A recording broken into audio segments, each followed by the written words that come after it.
Megacast. I'm Tyler Keefe here in our studios in West Bloomfield Township, the flagship stations on our Megacast network, our Civic Center TV, and 89.3 Lakes FM. In addition, today, as always, we're also on Comcast Channel 15 and AT&T Channel 99, on Birmingham Area Municipal Access and City Cable 15 in Southfield. Joining us in Waterford is the media network of Waterford on Channel 10.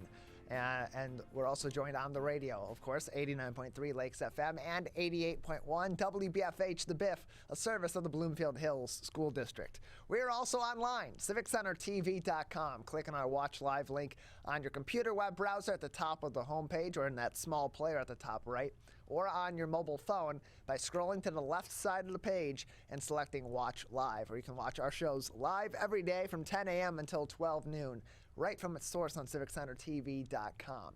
You can also watch us live on My Michigan TV. It's a brand new streaming network with all Michigan content from Michigan creators, and it is absolutely free. You can subscribe and learn more by going to mymytv.com. That is MYMITV.com, and as well as learn more information about where you can get MyMy on your smartphone and on your smart TV. Places like the Apple iOS App Store, the Android App Store, and on your smart TV apps such as Android TV, Roku TV, Amazon Fire TV, Samsung Smart TV, and more. Learn more again and watch us live and other great Michigan programming from Michigan creators, such as their coverage of balloons over Bay Harbor and the Marion versus Regina Powder Puff football game at My Michigan TV's website, mymytv.com, mymytv.com. Learn more about all of our partnering TV, radio, and web outlets on our website, civiccentertv.com/megacast, or click on the Megacast link either at the top of the page on your computer or on the left margin menu on your mobile phone. To learn more about each of our partnering stations, learn more about the show and what we do here each and every day, fill out the suggestion box if you got somebody across the Great Lakes state here that you think would be interesting for us to talk to, or a story that you believe we should cover, and talk to the people involved and get an extensive interview. You can send us an email by just filling out that form. Talk to the Megacast team at the bottom of the page. And if you miss any of our episodes, if you miss from 10:15 to 10:25 and you really want to see that, we got the full episodes on our website at civiccentertv.com/megacast. We also have each and every one of our interviews. So let's say you tuned in yesterday and the interviews that you wanted to see the most were with Representatives Brenda Carter and Representative Brenda Carter and Senator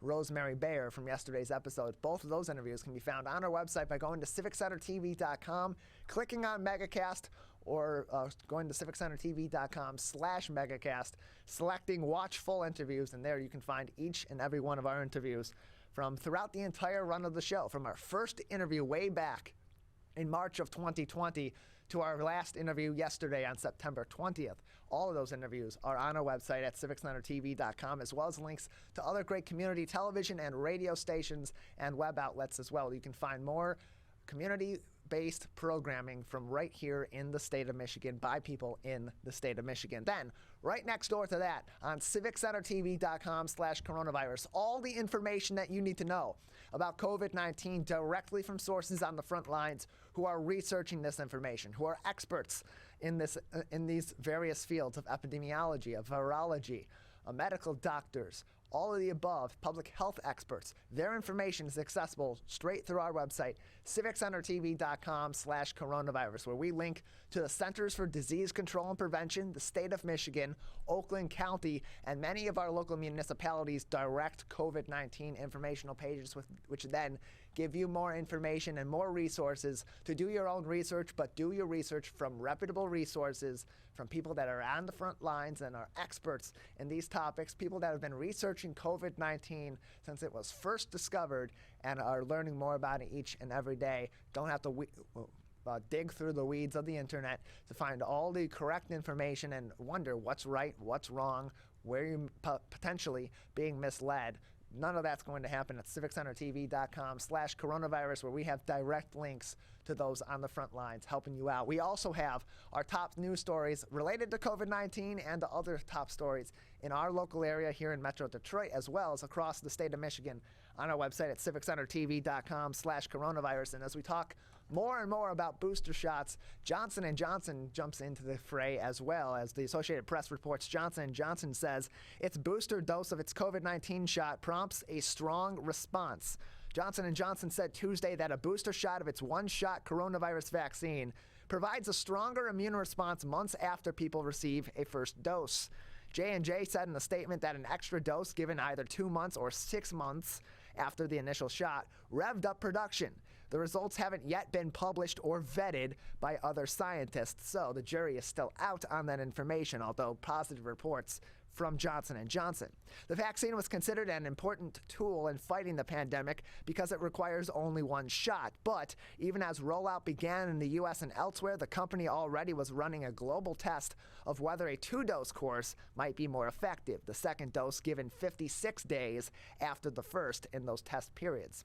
That dose approach was 75%. The 2-dose approach was 75% effective globally at preventing moderate to severe COVID-19 cases and 95% effective in the U.S. alone, the company reported, a difference likely to which variants were circulating in different countries during the months-long study. Examined in a different way, the company said that when people get a second J&J shot 2 months after the first, levels of the virus-fighting antibodies rose 4 to 6 times higher, but given a dose 6 months after the first initial J&J shot, yielded a 12-fold increase.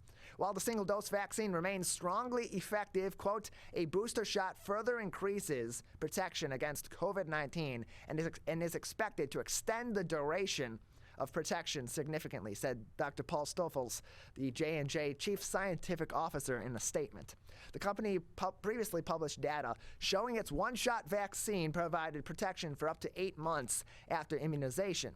It also pointed to a recent world data showing that 79% protection against COVID infection and 81% protection against COVID hospitalization in the U.S. even as the extra contagious Delta variant began to spread. J&J said it's provided its data to regulators inside the U.S., including the U.S. Food and Drug Administration, as well as the European Medicines Agency and others, to inform decisions about booster shots. J&J's one-dose vaccine is approved for use in the U.S. and across Europe, and there are plans for at least 200 million doses to be shared with the UN-backed COVAX effort aimed at distributing vaccines to poor countries. But the company has also been plagued by production problems and millions of doses made at a troubled factory in Baltimore that had to be thrown out. As the Delta variant spreads worldwide, numerous governments have considered the use of the booster shots for many of its COVID-19 vaccine options. Last week, advisors to the FDA recommended people 65 and older get a third dose of the 2-shot COVID-19 vaccine produced by Pfizer and German partner BioNTech. A final decision is still pending on that matter. Britain previously authorized booster shots for people 50 and over and to priority groups like healthcare workers and those with other underlying health conditions. Countries including Israel, France, and Germany have also begun offering third vaccine doses to some individuals. The World Health Organization has urged rich countries to stop giving booster doses until at least the end of the year, saying vaccines should immediately be redirected to Africa, where fewer than 4% of the population is fully vaccinated against COVID-19. Last week, the journal Lancet, top scientists from the World Health Organization and the FDA argued that the average person doesn't need a booster shot and that authorized vaccines to date provide strong protection against severe COVID-19 hospitalization and death. So Johnson & Johnson jumping into the booster shot game. Moderna also working on getting booster shots approved. Pfizer's booster shot has emergency use authorization for those 65 and older, although the powers that be have hesitated to provide that emergency use authorization for other populations other than the 65 and older, immunocompromised, and certain other populations that are at risk, a greater risk for COVID-19 infection and severe results. And in this case, the World Health Organization and the FDA are urging, the World Health Organization in this case is urging developed nations and rich developed nations in particular to slow down their distribution of booster shots and instead put their efforts toward helping the rest of the world initiate their vaccine efforts so that we can work to curb further variants that may be coming down the line. As many other countries are providing a better example of protecting against COVID-19 than the United States, and maybe, just maybe, in those countries that have not yet received vaccines, their additional precautions on top of vaccinations would provide an even better example. So it brings up that moral dilemma, that ethical dilemma. Do you provide additional protection to people that already have some protection against COVID-19 instead of urging greater precautions to be taken and more regulations to be put in place temporarily to enhance those protections? Or do you provide those vaccines to the people that already have received vaccines and put people at risk in other parts of the world that have yet to receive any dosage of any COVID-19 vaccine at greater risk for COVID infection, and therefore a greater risk of another variant that may be more powerful than Delta variant developing quickly and spreading nation to nation? That is a decision for leaders throughout the world to be making, including here in the United States of America. From the Oakland Press, our next article: 2 new COVID outbreaks are reported at Oakland County schools and 5 cases were confirmed. Oakland County is bucking the trend in Michigan with a decrease in COVID-19 outbreaks in its schools. For the week of September 13 through 18, Oakland County schools had just 2 outbreaks with 5 cases, according to the Michigan Department of Health and Human Services, which releases school outbreak data each Monday. That compares to 3 outbreaks and 12 cases in the previous week. Cases statewide increased from 412 from 342 the previous week. The 98 new outbreaks were up from 71 outbreaks a week ago. Schools in Oakland County with new outbreaks were Lake Orion's Blanche Sims Elementary with 3 cases among students and staff, and Avondale Gate Magnet School with 2 among students. Gate Magnet School made the new outbreak list for the 2nd consecutive week. An outbreak as defined by the state is 2 or more cases that have shared exposure on school grounds and are from different households. 7 Oakland County schools continue with ongoing outbreaks. Those are Avondale High School, Bloomfield Hills Marion High School, Troy High School, Cranbrook, Avondale Gate Magnet, Walled Lake Western, and Troy Athens. Ongoing outbreaks are those that have already been identified in previous weeks, but have had at least 1 new associated case reported to the local health department in the last 28 days. Outbreaks will be removed from the list when there are no new confirmed or probable COVID-19 cases identified after 28 days have passed since the last known exposure from a case.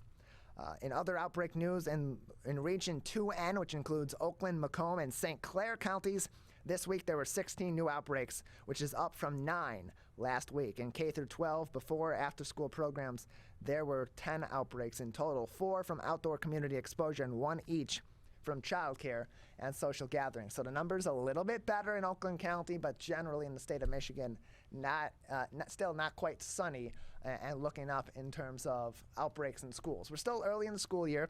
We're still less than 28 days into the full school year with all of our schools in the state of Michigan open and regularly operating. So these numbers have not quite evened out yet. We're still in that initial rush of new information that's coming in and new potential cases. We'll see just the effectiveness of the regulations that are in place in schools, of the precautions that are in place in schools, and of the protections that children have, being that a lot of them, significant amounts of them, those under 12 years of age who are not eligible for at least the Pfizer vaccine at this moment in time.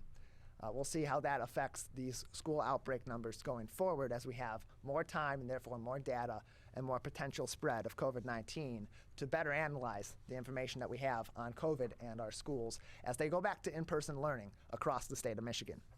Good news out of Detroit and Ann Arbor from the Detroit Free Press. The Detroit to Ann Arbor bus is ready to resume after a hiatus due to the pandemic. An express bus service that briefly connected Detroit and Ann Arbor before the coronavirus pandemic prompted it to shut down is slated to resume service next month. The Detroit to Ann Arbor Express Bus Service, or D2A2, will return beginning October 18th with hourly trips from 5:45 a.m. until 11 p.m. Monday through Friday, according to an announcement from the Regional Transit Authority of Southeastern Michigan. The bus stop also goes to Grand Circus Park in Detroit and Blake Transit Center in Ann Arbor. One-way fares run $8 with a discounted price of $6 for advanced booking. A book of 10 fares can be purchased for $50. Fares for eligible senior citizens and people with disabilities are available for $4, the announcement said. Ben Stupka, the interim general manager of RTA, said the time is right to relaunch the bus route. In a quote from this Detroit Free Press article, Stupka says, quote, "Now that our workforce is returning to in-person and entertainment venues are welcoming fans back, we are extremely excited to announce the restart of the service. Our board, staff, and transit partners worked hard to make this return possible," he said in a news release earlier this week. The Detroit to Ann Arbor bus, which is operated by Michigan Flyer, had only a brief run in the spring of 2020, launching for about 2 weeks in March before shutting down due to COVID-19. The Q line is also preparing to resume streetcar operations in Detroit the week of September 27th. The Detroit People Mover had planned to restart earlier this month, but that's been delayed indefinitely following heavy rainfall that prompted a need for more inspections. So more lines of transportation are returning. The Detroit to Ann Arbor bus route going to be something that I think a lot of Metro Detroiters will be very happy about, especially as more things open up, as is marked in this article, as Ben Stupka from the RTA had said, as more entertainment venues and more entertainment opportunities arise, and certainly as we get back into college football season, as we're in the thick of things, and of course the Michigan Wolverines so far having a very good season down there in Ann Arbor, and a lot of Michigan fans here in the Detroit area that may be interested in taking that ride down from Detroit over to Ann Arbor for a game on Saturday, or for some tailgating, or just for some fun down in Ann Arbor. Lastly, at our website, civiccentertv.com/coronavirus, a lot of problems with DTE, with Consumers Energy regarding the power outages this summer. And Attorney General Dana Nessel took to Novi in discussions with the public to try to address some of those issues that the public has with these utilities. This from the Detroit News. Residents expressed their frustrations with repeated power outages this summer at a town hall organized by Attorney General Dana Nessel, but not before there was a debate about the format. At the forum held at the Novi Civic Center, Eric Pineda said her small business, the 27th Letter Books in Detroit, had suffered losses amounting to thousands of dollars following a thunderstorm in August, part of which she said was simply lost revenue due to the ensuing power outage. In August, nearly 1 million customers lost power after one of several thunderstorms that this summer that hammered parts of the state's electrical grid. Some residents said they had their lights off for over a week, while DTE and Consumers Energy employees and out-of-state contractors worked to restore power. Others criticized the power companies, mainly DTE Energy and Consumers Energy, and urged more regulation to trim their influence in settling policy. Greg Woodring, an organizer with Ann Arbor for Public Power, blamed the utilities for outages and said that weather events would continue to escalate unless decisive action was taken by lawmakers to limit their influence. Quote, Woodring said, "We are allowing them to drive drunk into Armageddon. We need to immediately take the keys away from them," end closed quote.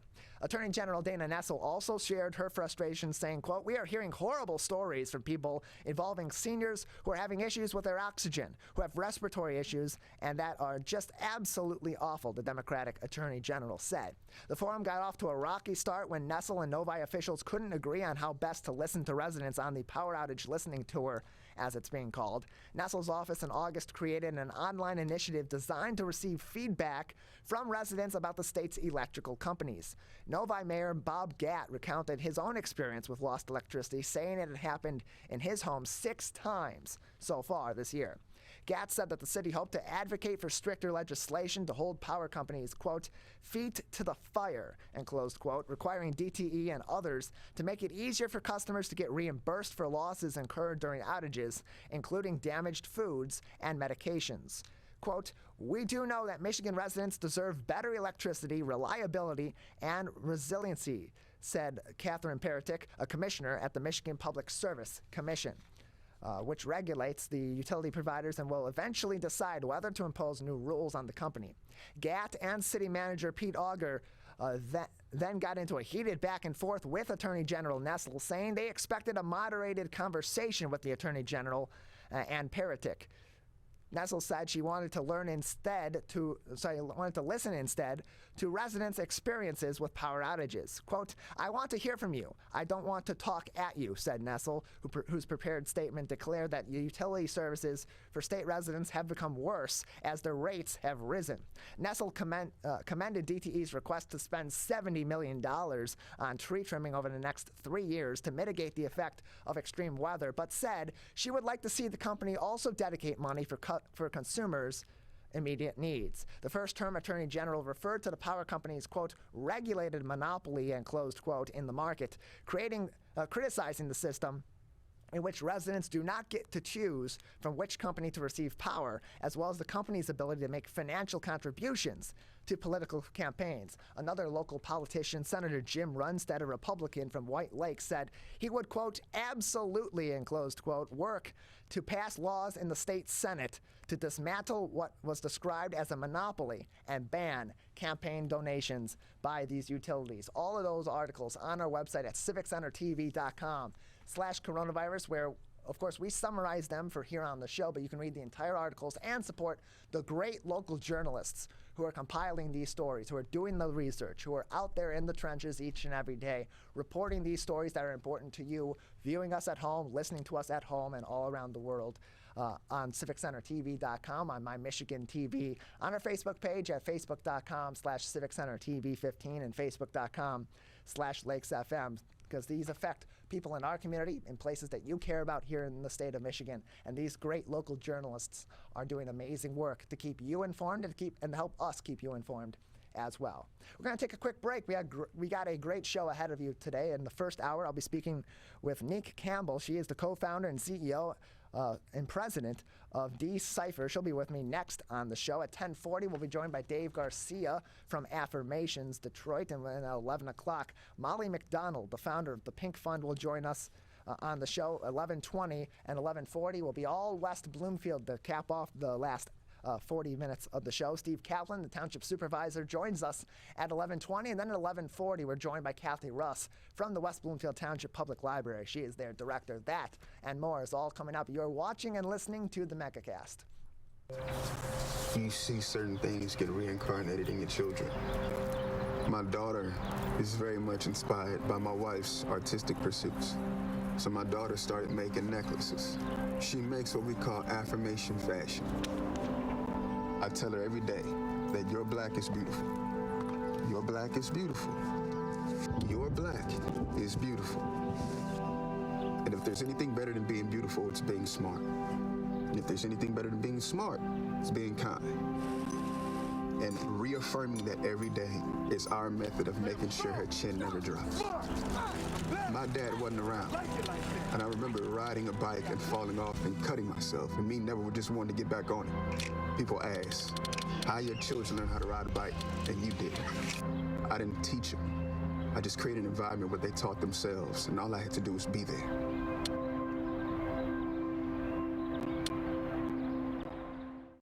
Whether you're the city, the county, or the Huron River Watershed Council. As partners working together to protect our water resources, we agree. Pet waste is the source of harmful bacteria in the Huron River. When it's left on the ground, it can wash into the storm drains. These lead directly to our streams. No filters, no treatment. Here's one thing we know that can help keep our water clean.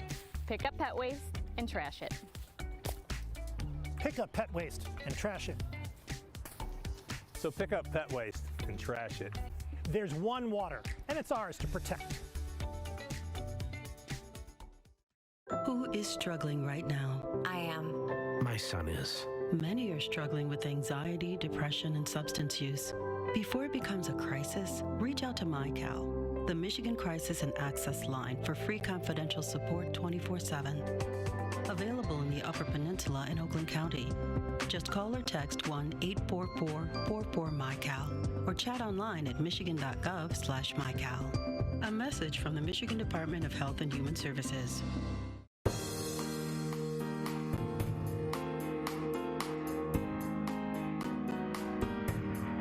Welcome back to the Megacast. I'm Tyler Keith here in our studios in West Bloomfield Township, where we broadcast each and every day live from 10 a.m. to 12 noon. You can also find us online on demand at civiccentertv.com. YouTube.com/Megacast and learn more about each and every one of our partnering TV, radio, and web outlets that join us every single day to make up the Megacast family of TV, radio, and other media networks. We're pleased to be joined first today by Nique Campbell. She is the co-founder, CEO, and president of Cipher with us today on the Megacast. Nique, thanks for being with us. Thank you for having me. Appreciate having you on. So tell us a little bit about Cipher. What does your organization do, and why is it important to our local community? Yeah, sure. Well, Cipher is a music mastermind collective dedicated to supporting and advocating for a more sustainable music economy, not only in Detroit, but really regionally, statewide. And so we provide paid performance opportunities to artists, professional development, and networking opportunities for artists through all of our activation and programming, and just really believe in making Detroit and this region a hub where musicians can thrive and grow their careers here and keep their talent here instead of going to other, cities like a New York or a LA or something like that. And so, yeah, we're just really about loving on our music community. Yeah, we got a lot of really talented artists out here and a lot of people that are doing a lot of unique musical things here in the Detroit area and the state of Michigan. And what's tough for a lot of musicians is just getting that kickstart at the beginning. Yes. and getting access to venues that they can perform, to outlets that they can perform, getting connected to other musicians that can provide them the guidance that they need firsthand, with firsthand knowledge of where they may be going and where they need to go and what they need to be considering. How do you go about providing those connections to these musicians? Do they come to Cipher? Does Cipher go out and seek these new musicians and then try to help connect them, or vice versa? It's actually a little bit of both. So a lot of our opportunities for artists are really organic. So it could be, first and foremost, all of our team, we're all musicians in our own right. Like, I've been a hip hop artist and performer and songwriter for 15 years, half my life. And so, we're an organization made up of musicians. So we're always out and active in the music community here. So it's just really, having our ears to the streets of, emerging artists. And kind of building our relationships that way. And then we also have people who come to us and say, hey, I'm a new artist, or I'm a manager of a new artist looking to get them exposed in some opportunities. And so it kind of happens both ways. And then we also, provide a lot of artist workshop opportunities and master classes talking about the business behind the music. So we really encourage artists and musicians to look at themselves as a small business. So we, show artists how to start up their own LLC and how to register their music with performing rights organizations and different things like that. Kind of all of those kind of basics of, when you get into the music business as an artist. And so, we do, a lot of those professional development activations for upcoming artists, for sure. We're joined by Nique Campbell. She is the co-founder, CEO, and president of Cipher with us today on the Megacast. Learn more about Cipher at dcipher.org. That is the letter D, CIPHER.org.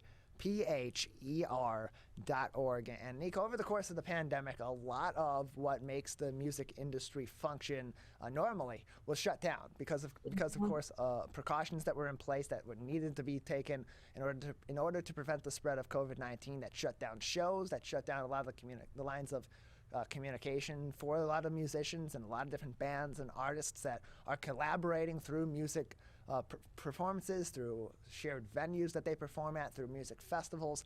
How did the role of Cipher change then over the pandemic to continue to provide the services that it does to these musicians of all different levels here in the Detroit area and throughout Michigan, but also keep in mind that the COVID-19 pandemic is changing their industry? Yeah, it was a rough time when things were closed down for the pandemic. And so we kind of shifted our programming. Like many musicians, we went completely virtual. And so we, did virtual jam sessions where we would just, invite musicians to join on a Zoom call. And, just to kind of provide a sense of community was our number one thing, just being isolated from everyone. And music is such a collaborative art form and relies on kind of that human to human connection. And so first and foremost, we really just wanted to do our best to create a sense of community in spite of all of the isolation. And then the second thing that we did was we really tried to maximize this time and encourage artists to use this time to kind of go back to the drawing board, to, learn new skill sets to help them, be able to possibly record at home. I was one of those artists, I've never had to engineer my own recording session. And over the course of the pandemic, I learned how to engineer my own vocals to record at home. Learn new technologies. A lot of artists took some time to really dive into virtual performances and how to get the best camera setup and audio setup. And so we just really, push artists to maximize that time as much as they could, write, continue to write and write songs, write new material, get their business infrastructure a little bit tighter. And so, we just really encourage people to do the best they can during that time to, hopefully prepare for when things did open back up and, just provide a sense of community. And most importantly, just take care of your mental health. That was, I think, the main thing. Is like, just, we wanted everyone to be okay and come out on the other side okay. Especially now, Nique, how much more important to musicians are services like what are being provided through Decipher and this communication? Because coming out of the pandemic, of course, you want to regain some of that momentum to play a little bit of catch up with what you may have lost in revenues or in experience or both during the course of the pandemic. So how much more important now, or how much more urgent of a need are your services for these musicians, and how can they get access to it? Yeah, so it's extremely critical, extremely critical. I think more than ever, like this past summer, we had a significant increase of artists looking for paid performance opportunities. And thankfully, we were able to provide a lot of opportunities for artists over the course of the summer through some of our live music programming. But people are able to, access our services by first and foremost tapping in with us on our website, decipher.org. And then we're also, doing our big kind of block party end of the summer jam session / fundraiser this week on Thursday, weather permitting.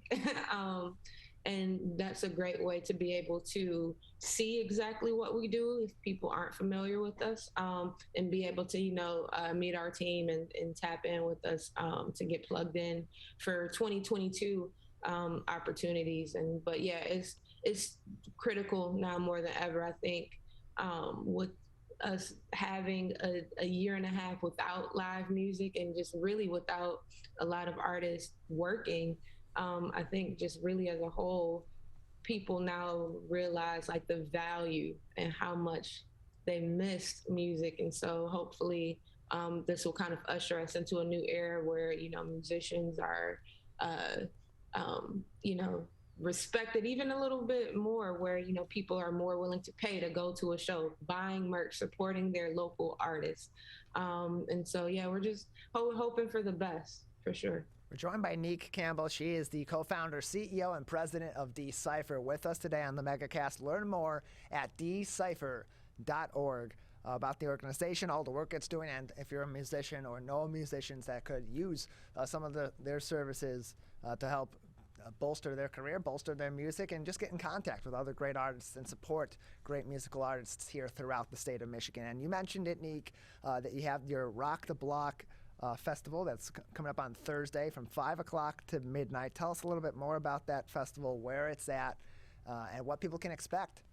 Yeah, we're so super excited about it. It's our first one, our inaugural one, but we plan to do it annually. But Rock the Block is really just kind of our end of the summer jam. This was kind of the summer of returning to live music after what was a kind of an apocalyptic year. And so we're just happy to, be able to perform again and get out there again. And so we're just, want to throw a big party celebrating our music community and its impact on culture and nightlife. here in the city. So we're taking over Ryapel Street in Eastern Market between the I-75 Service Drive and Winder. So right in front of Detroit City Distillery, who we've partnered up with to host the festival. But it'll be legendary Jay Hearns is one of our DJs, House Shoes, who's a very prominent house DJ.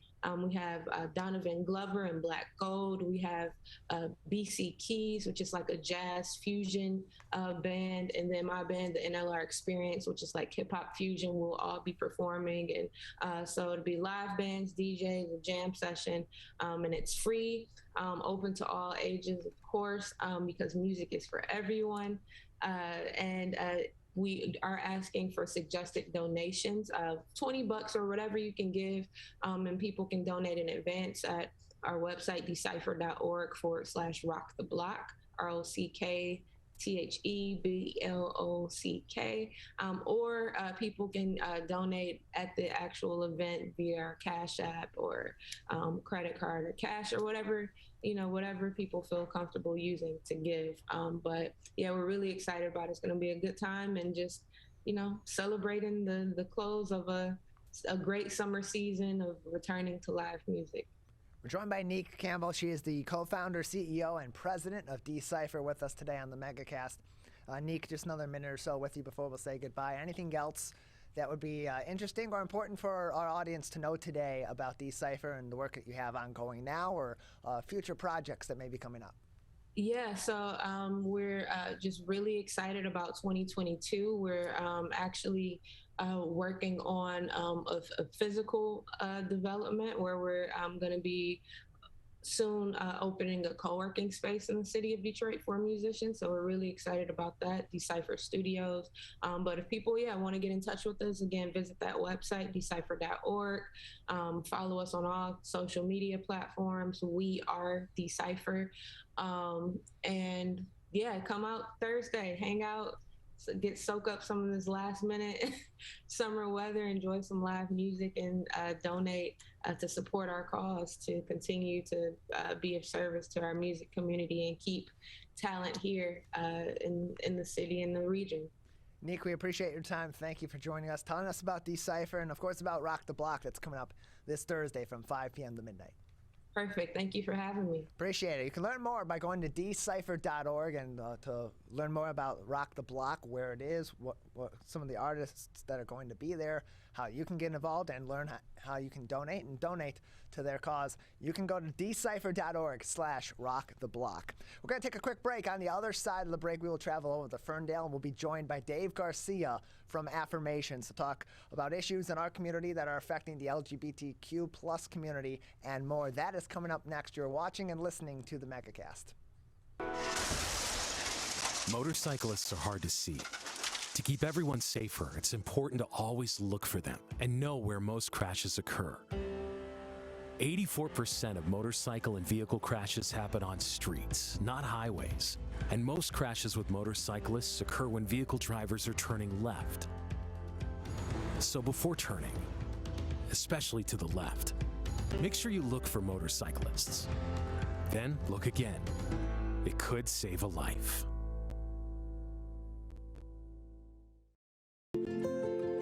To Sophia and Gabriel. Even though these old knees can't follow on your adventure to the forest today, these flowers represent my love.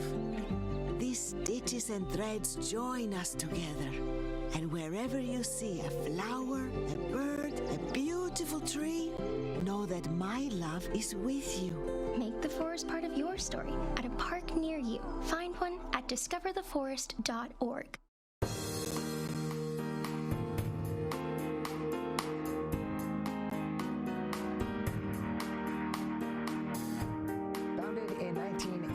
Mission to provide a welcoming space where people of all sexual orientations, gender identities, and expressions and cultures can find support and unconditional acceptance. Affirmations was found in the Detroit area, and we're pleased to be joined now by Executive Director Dave Garcia. Dave, thank you for being with us today.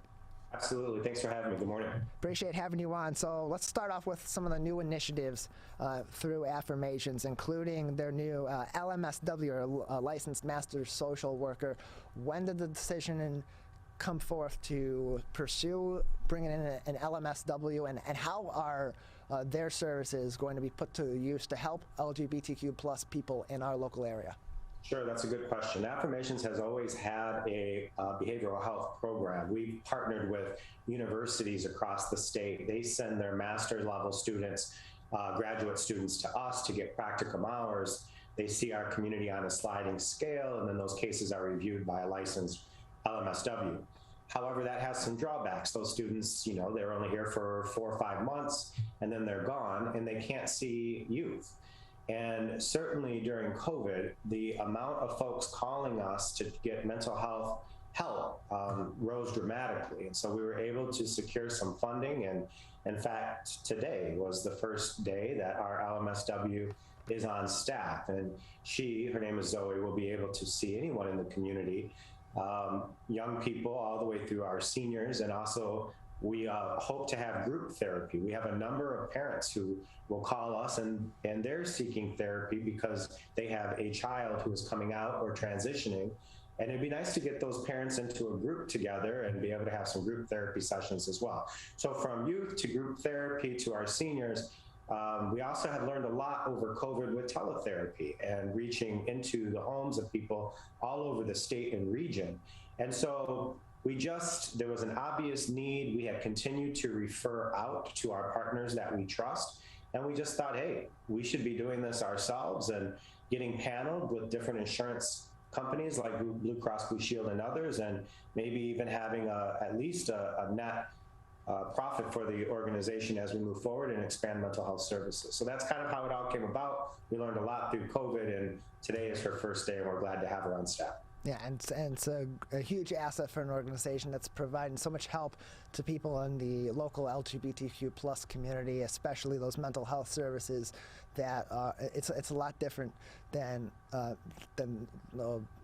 it's been in the past, focusing on mental health, and it's certainly a huge aspect of providing a stable and a happy life for people in a community that still to this day continues to be marginalized, not only in our local area and in the state of Michigan, but across the U.S. and around the world. So Dave, on that note, with this service now being available through Affirmations, how can people that are in the LGBTQ plus community themselves, as well as parents and family and friends that would also be seeking some of those group therapy options, how can they get involved and get access to that care through your LMSW? Well, the easiest way is just to call Affirmations if they're seeking an appointment, but they can also go to our website at goaffirmations.org and receive information that way as well. Those are probably the two best ways to get more involved. Outside of LMSW, you may have heard that the Ringwald Theater, which was a local theater here in Ferndale, Michigan for many, many years, they lost their space during COVID, and they've moved into Affirmations. And we've renovated our entire community room, which is a large glass room in the center of our 17,000 square foot building here on 9 Mile.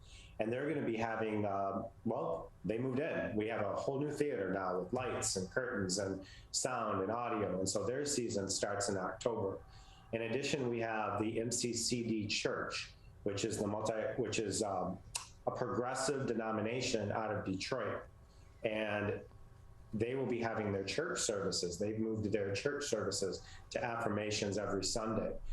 I think that is important, although I myself am a proud atheist. It's important that the community center is being used by everybody. And particularly now, when I say over and over again that the religious exemption is the greatest threat to the LGBTQ community since HIV/AIDS, and we see religious exemption laws popping up all over the state and all over the country, where people are legally able to justify their prejudice and discrimination against our community as long as they hide behind their religion. And so people continue to tell me that this is only about wedding cakes and wedding photographers, and that is simply not the case. In fact, there's a doctor recently in Detroit, a pediatrician, refusing to treat a baby because that baby's parents were lesbians, and they weren't fined, they weren't fired. as long as they use their so-called religious beliefs as their defense.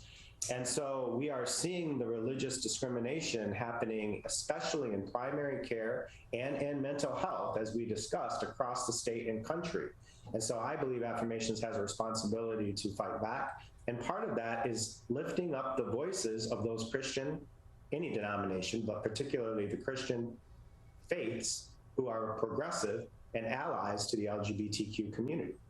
Yeah, it's important to, in the case of the Ringwald Theater Partnership, to have those outlets for expression for people of all communities, but especially in marginalized communities such as the LGBTQ plus community, and to have religious outlets too, because ultimately it doesn't matter what demographic you're in. For a lot of people, their faith is an important part of their life, and when they're being shut out of their faith because of who they simply are, having another outlet, having a place that they can go and still practice that faith with people that actually hold to the values that are present in that faith, and having other people to have that support system. It's an added support system, and it's some sort of normalcy to life that is brought back for these people that otherwise are having that, unfortunately and disgustingly, shut out of their lives simply because they are being who they are. Right. You know, recently we had, just a couple months ago, we had the protesters out front of Affirmations with their signs of, you know, God hates you and you're going to burn in hell, and faggot this and faggot that. And so we can't get them off of a public sidewalk. But while they were here, we raised $10,000 from the community responding to folks with those signs out front. So for reasons like that, we also want to lift up those denominations who are not condemning us to eternal life in hell. You know, many of the executive directors of the LGBT centers across the state, we belong to what's called the Michigan Community Centers Network. We recently received, all of us executives received a threatening letter in the mail, some sent directly to the homes of these executive directors. Again, condemning us to hell, eternal damnation, you'll burn in hell, all this message. And so we have a responsibility to fight back against that messaging and to, again, lift the voices of those in the faith community who are fair-minded and are not discriminating and justifying that with their religion. It's simply just people that want to be able to live their lives and live a normal life like anybody else would be allowed to, despite being who they are.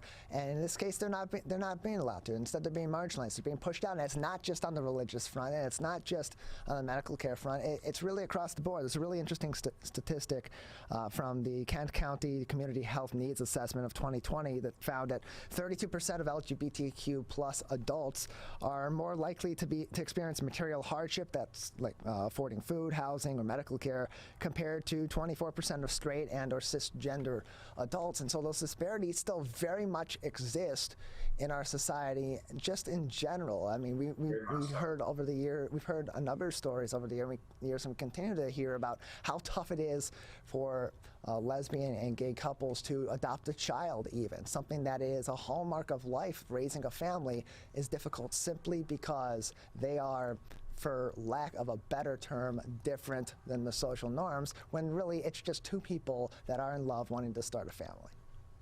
Exactly. And to your point, you know, I think there's this misconception that the gay community has a bunch of disposable income. And the reality is the LGBTQ community is much poorer than their counterparts in the straight world. In fact, during COVID, we started a food program out of the back of Affirmations where you could just drive up, pop your trunk, and get a box of food or clothes or whatever you needed.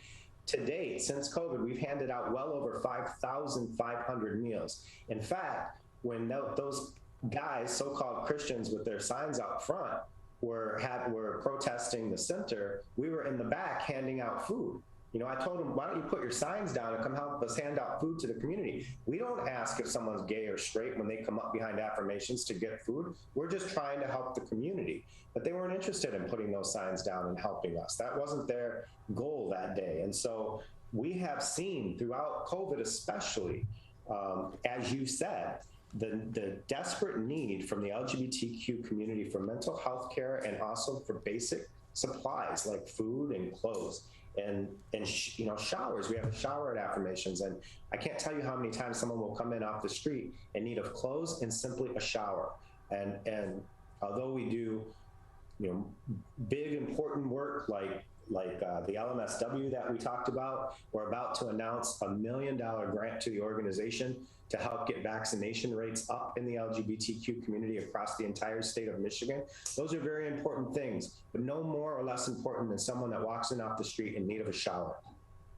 We're joined by Dave Garcia. He is the Executive Director of Affirmations, joining us on the Megacast. Learn more information about Affirmations, including how you can provide support to the organization and resources that may help you if you are in the LGBTQ plus community or have a family member, a friend, an acquaintance that may need some assistance to navigate a still ridiculously discriminatory world that we live in. That is all at goaffirmations.org, and you can and they are also back to their regular hours of operations Monday through Saturday, 10 a.m. to 9 p.m.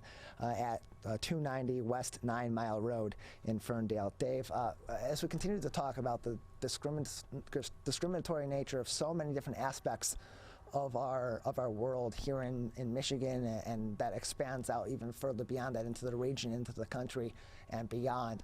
What more can be done right now? What assistance is really needed by the LGBTQ plus community from allies in the community to help continue to sow change in our local area, but also at the state level and ultimately at the federal level? Because as we continue forward, we continue to see a lot of the discriminatory actions that have been snuffed out of our society or have begun to be changed for the better start to be trending backwards again, and we need as many people as possible to prevent those situations from turning back to the past.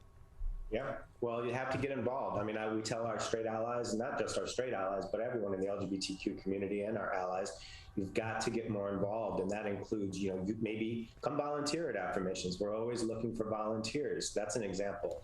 I often ask my straight friends and family members, most of us have giving portfolios that we're giving to charitable organizations. I don't just give to Affirmations. I give to, the ACLU and the Sierra Club and others that are near and dear to my heart. Well, we often ask our straight allies, in your giving portfolio, is there even one LGBTQ organization are you giving to in a charitable way? If not, why not? And so at a time when we need your help so desperately and are being attacked on many different fronts across the country, and we could go on, we're talking about people that we're trying to help get into our country because if they go back to their home countries, they could be killed or imprisoned. And so immigration is an LGBTQ issue. And so is climate change. And so, the one reason why the LGBTQ community has made such progress, in my opinion, is because we are everywhere. We're in every family. We're in every denomination. We're in the Latino families, like myself, my own family, Latino family, the African-American families, straight, conservative families, progressive families. And that's why it's so important for our community to come out. But when we do come out, we need your support, straight ally support. And the straight community is going to be one of the biggest keys to the success of our movement, and which is simply asking for fairness and equality and to be treated the same as everybody else. But it's going to take a lot more straight voices. It is still legal to deny LGBT people public housing and public accommodation in the state of Michigan. Why is that? Well, because the Republicans won't even allow for a hearing to amend Elliott Larson in Lansing. So it's not even allowed to get a hearing, much less a vote on the floor. So get involved. And if you care about fairness and equality for the LGBTQ community, come volunteer, donate, and fight for equality for all people. Yeah, your donations matter, your voices matter, and they all go toward productivity and moving progress forward in our society, whether that be changing laws that are archaic and frankly stupid and should still be in place, or simply providing the means that help organizations like Affirmations then provide programs that not circumvent, but serve as an alternative to these traditional programs that simply are not being made available to people in our community that need access to this care, to these resources. So we appreciate having you on, Dave. Another minute before we'll say goodbye today. Anything else that would be important for people to know at this time about Affirmations or any of the work that the organization is doing or issues that are important to it? You know, unfortunately, we just had to announce today that we have to postpone our black tie event, which is our largest special events fundraiser every year. We just can't do it in the fall. The computer modeling looks horrible with the Delta variant. And, you know, anytime you have an indoor black tie event and people, their masks are going to be off with hors d'oeuvres and wine and sit down dinners. And so for the safety of our community, we had to postpone. That's a big hit to revenue. So anything that folks can do out there to help support your local community centers and LGBT centers is so vitally important right now. Imagine trying to run a community center during a pandemic. There's no books on it. There's no one to talk to. We're just doing the best we can. And if you can help us in any way get through some of this, it's greatly appreciated. And again, all that information, goaffirmations.org. Dave, thank you for being with us. Thank you so much. Can I ask you a question? Why did you get your kids vaccinated? It was hard for them to social distance, to be isolated from their friends. I want them to get back to school and sports games. So as a pediatrician, I recommend the vaccine to everyone I know. The boys lost a former teammate and classmate who was only 20 years old. It's been a devastating year. We want to get back to normalcy. Our daughter is really looking forward to being with her friends, being a kid. It's the Great Lakes water, and so what people do ends up in our waterways. Flushable wipes are just evil. They should be thrown away. They're impossible to destroy, and they can cause significant problems. One of the main things when you're cooking is to not dump fats, oils, and greases down your drains. They stick to the sides of pipes. They stick to everything they come in contact with. Don't put it down the sink. There's one water, and it's ours to protect.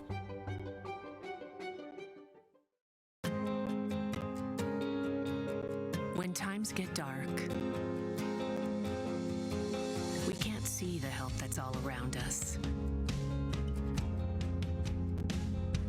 When you don't know where to turn, let 211 be your guiding light.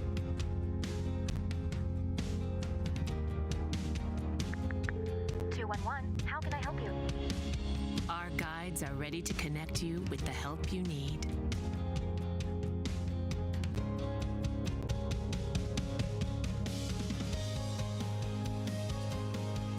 For help with food, healthcare, mental health, and other resources, call 211 or visit 211.org. 211. Get connected, get help. We may come from different organizations, but we work together to protect the Huron River for everyone. Neighborhood storm drains carry water directly to local creeks and streams. No filters, no treatment. Storm drains also help reduce street flooding when it rains. So clearing storm drains and the areas nearby of trash and leaves helps keep them for rain only. It is easy to do your part by adopting a storm drain. Find a storm drain, check it, and clear it every month. So keep storm drains for rain only. There's one water, and it's ours to protect.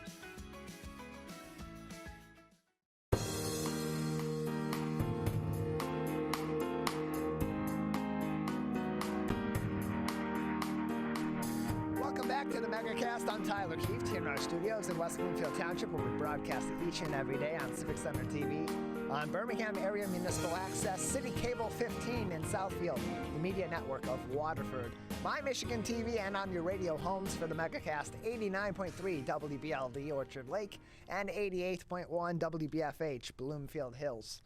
Those a service of the Greater West Bloomfield Cable Communications Commission and the Bloomfield Hills School District, respectively. Find more information on all of our partnering stations on our website at civiccentertv.com/megacast, where you can also find links to all their regular programming throughout the day outside of the Megacast, as well as links to our full interviews and entire episodes each and every day. We're pleased to kick off the second hour of this edition of the Megacast with Molly Macdonald. She is the founder of the Pink Fund and joins us once again on the Megacast. Molly, thanks for being with us.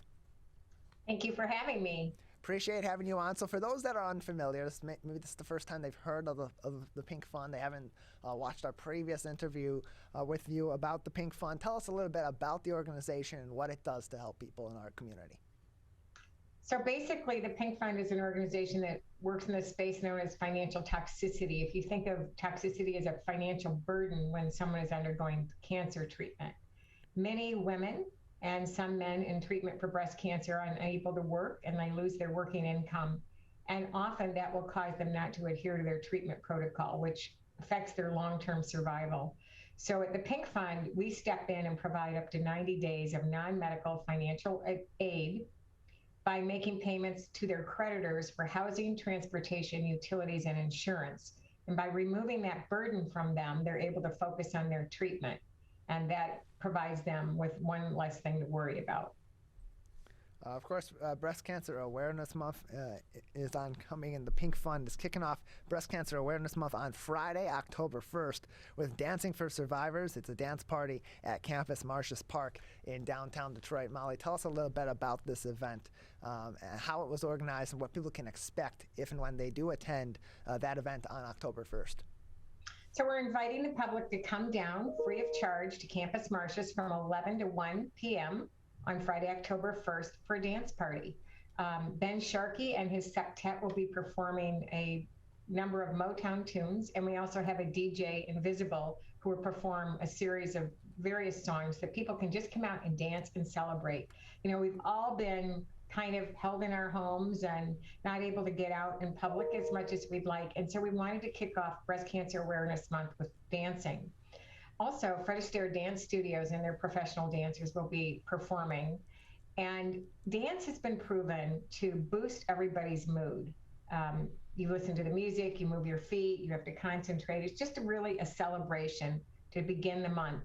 Nationally, we'll be working with dance studios and others who want to raise money through dancing, either by putting together TikTok videos, and just to raise awareness that while in active treatment, many individuals lose their income and are unable to work, and then that, as I said earlier, affects their ability to adhere to their treatment protocol. We're joined by Molly Macdonald. She is the founder of the Pink Fund with us on the Megacast. And so you mentioned part of the reason why you hold an event like this right now, trying to bring people back together in some way or some form, give people a fun outlet to express themselves, to communicate with other people after the isolation of the past year and a half. Now that it's a little bit safer than it was a year and a half ago to do something like this. But what else was the motivator behind this? Why a dance event, and why right now? So we used to have Dancing with the Survivors, and that was an in-person event, and we can't do that anymore. So we just really wanted to invite the public to come down, as I said earlier, at no cost to them, to celebrate and dance and just have fun. I mean, breast cancer is a very serious disease, but it has a high rate of survivorship. We thought also there'll be some other of our partners down there, Ford Warriors in Pink, Shirts Brewery, a few others will be down there talking about the work that we do and the work that Ford does to support our program. The money from Ford that they donate through their Warriors in Pink program goes to support transportation payments solely. And apart from that, since we can't hold our nice event, our in-person event, we wanted to really just make people aware that this is a big problem for cancer patients and what the Pink Fund is doing to address it. And how has fundraising been during the pandemic? Because in many ways, people were more strapped for cash during the last year and a half than they were before, and then they maybe are right now because of job losses or because of other extenuating circumstances, or trying to just save up in case things got any worse than they were at one point or another. Did that impact fundraising efforts for the Pink Fund, and then how would that, if that did impact it, impact the services provided? So actually, we expected a 30% drop in revenue. We did not experience that at all. We've seen a lot of individuals and for-profit companies pivot towards our mission because we are essential to people completing their cancer treatment without interruption. And so we have met our budgetary goals for 2020, and we're on target for 2021. And in fact, this year we expect to make $1 million in bill payments, whereas last year I think we were at about $780,000 in bill payments. So we've seen an increase, particularly in the corporate partnership world, where they may have been supporting other important cancer research organizations. Now they are pivoting to support the Pink Fund's mission. We're joined by Molly Macdonald. She is the founder of the Pink Fund, joining us on the Megacast. Learn more about the Pink Fund and its event coming up on October 1st, Dancing for Survivors at Campus Martius Park, by going to their website at thepinkfund.org. That is, again, thepinkfund.org. And Molly, you're the founder of this organization. What prompted you to lead an organization like this, to create an organization like this, to help so many people who have been affected by one of the many burdens of a bout with cancer?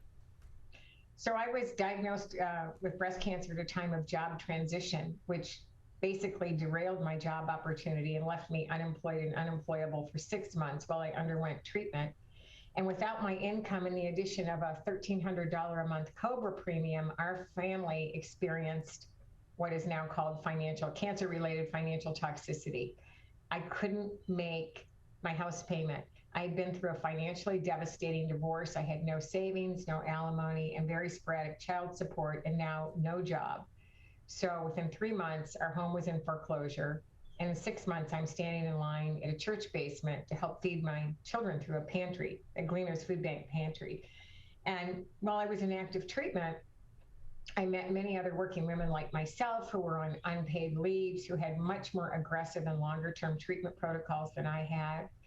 And they were thinking about stopping treatment, which is not a good idea, so they could go back to work.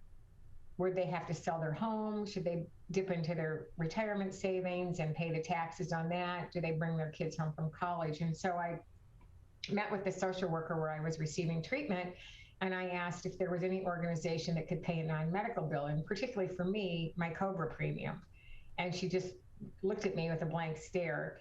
And so I thought, well, if I can't get help, maybe I'm supposed to give help. And that belief that I could do it fueled me. And my husband and I got started.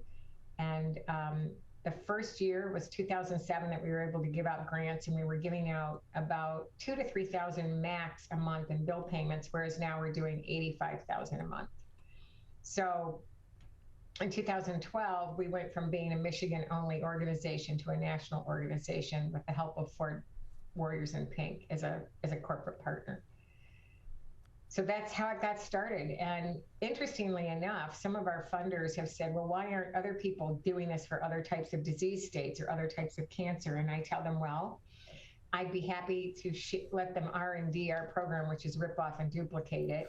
But and I'm happy to give them some advice. And so there's a website called Givesly where you can sign up to have a 30-minute conversation with me by making a $100 donation to the Pink Fund. And then I will share all my knowledge with you so that you can start something similar if you so choose. We're joined by Molly Macdonald. She is the founder of the Pink Fund, with us today on the Megacast. Find more information at pinkfund.org, where you can learn more about all the work that the Pink Fund is doing. And they're doing amazing work. Since 2008 through 2020, 2,626 grants awarded, and just in the fiscal year of 2019 to 2020, $806,000 worth of financial aid was distributed to people dealing with cancer all across the U.S. It's not just a Michigan-based organization anymore, as Molly had said. And Molly, how critical is the work that the Pink Fund does to helping people survive cancer? Because in one way, they're surviving physically, where you either beat the cancer, it's in remission, or you're able to live with it to some extent because it's not deadly. But on the other hand, it's a financial burden that not a lot of people can live with because of the state of our healthcare system here in the U.S.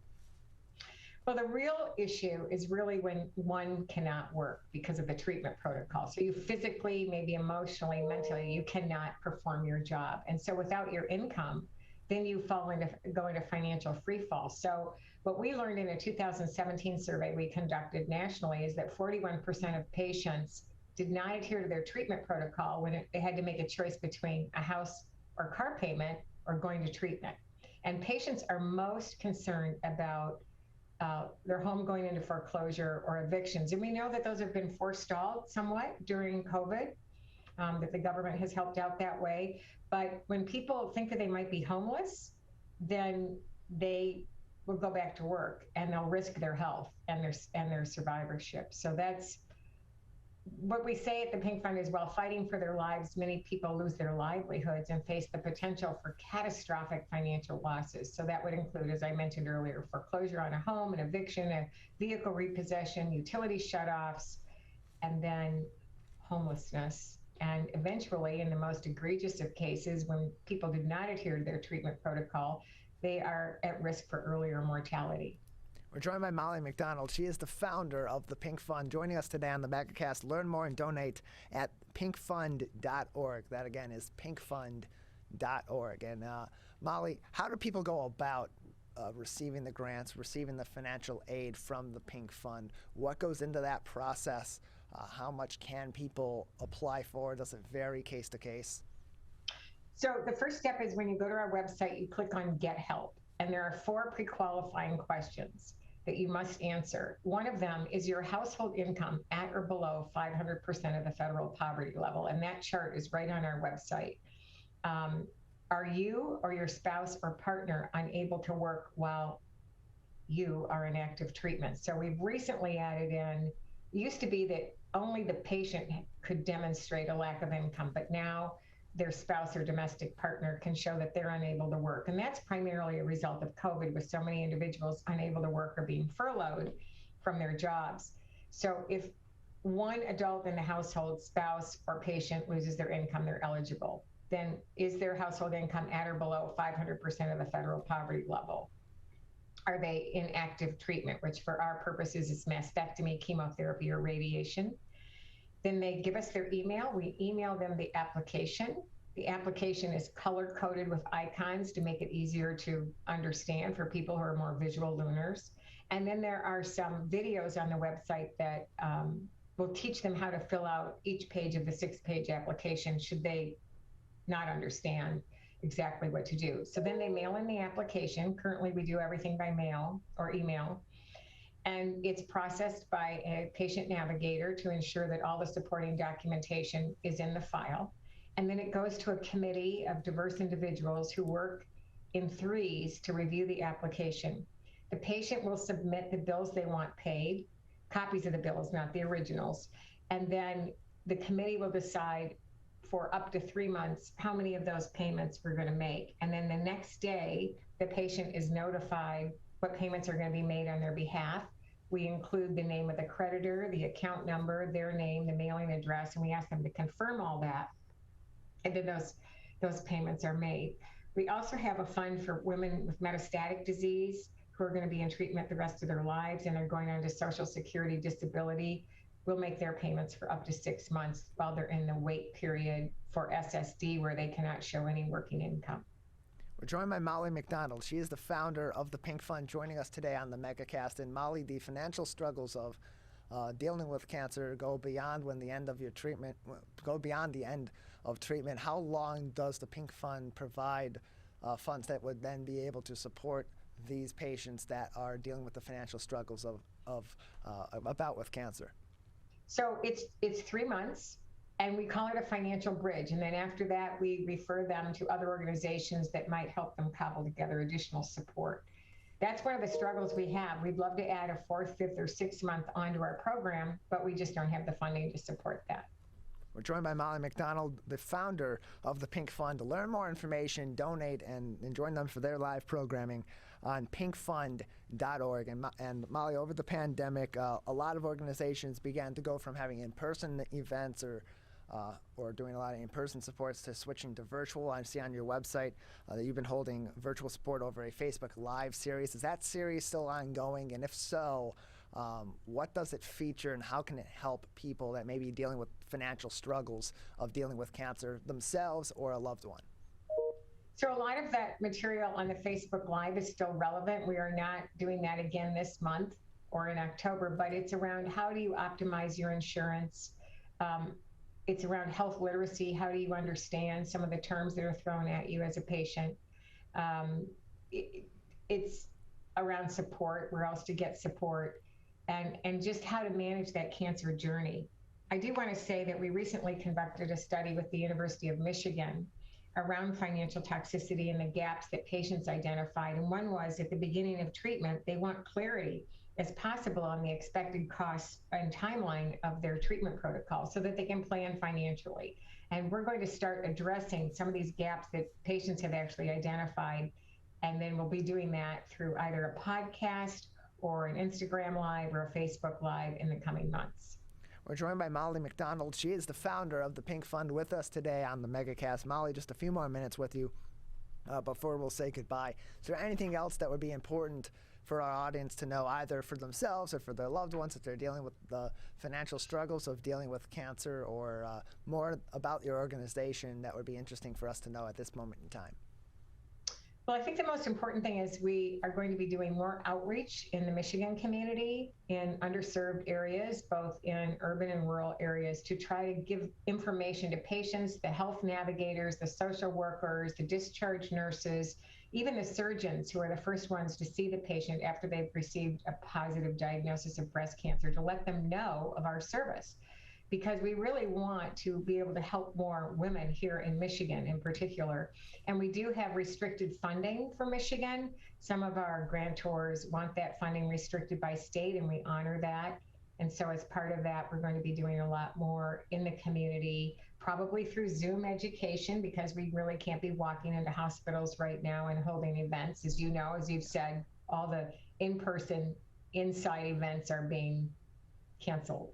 So we're looking forward to addressing those gaps. I mean, I told you about they want clarity at the beginning of treatment. They want a discussion early on about how finances can affect their treatment.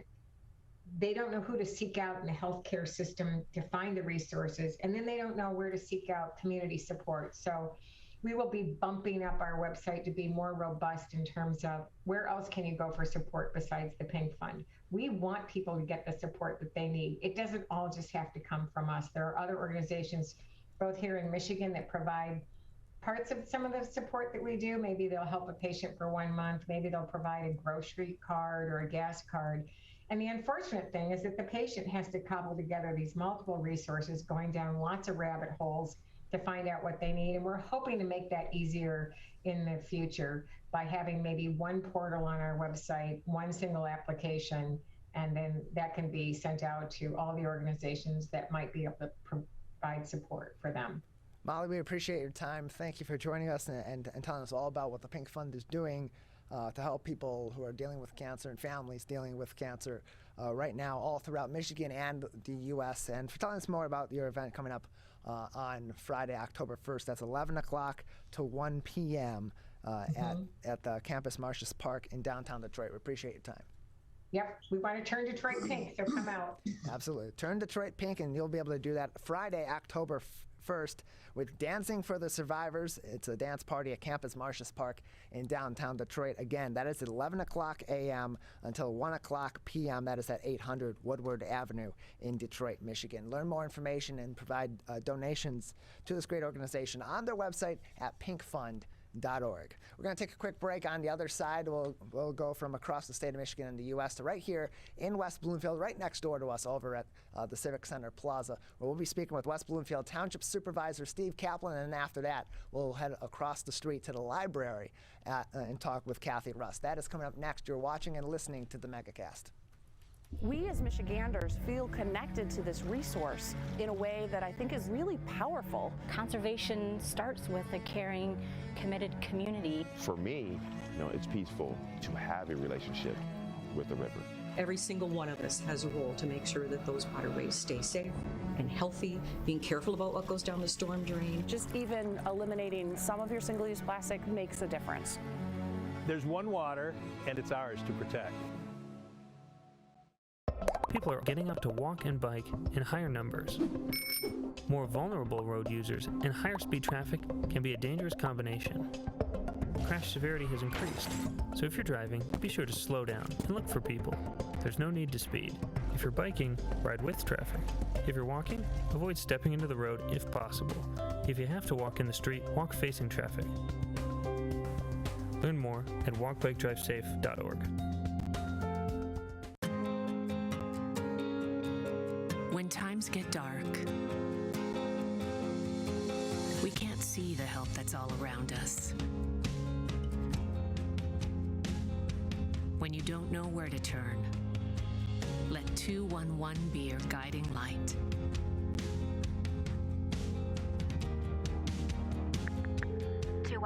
How can I help you? Our guides are ready to connect you with the help you need.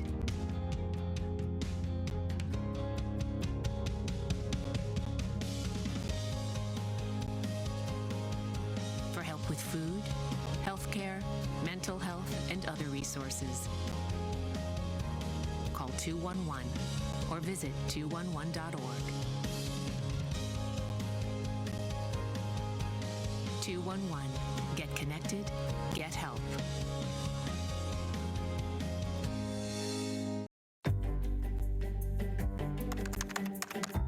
Parents do a lot of worrying. Get your kids caught up on childhood vaccines to protect them from these 14 preventable diseases, and you'll have 14 fewer things to worry about. Vaccines are safe and effective and save lives. So let's get caught up on vaccines and worry about something else. Get the facts at ivaccinate.org.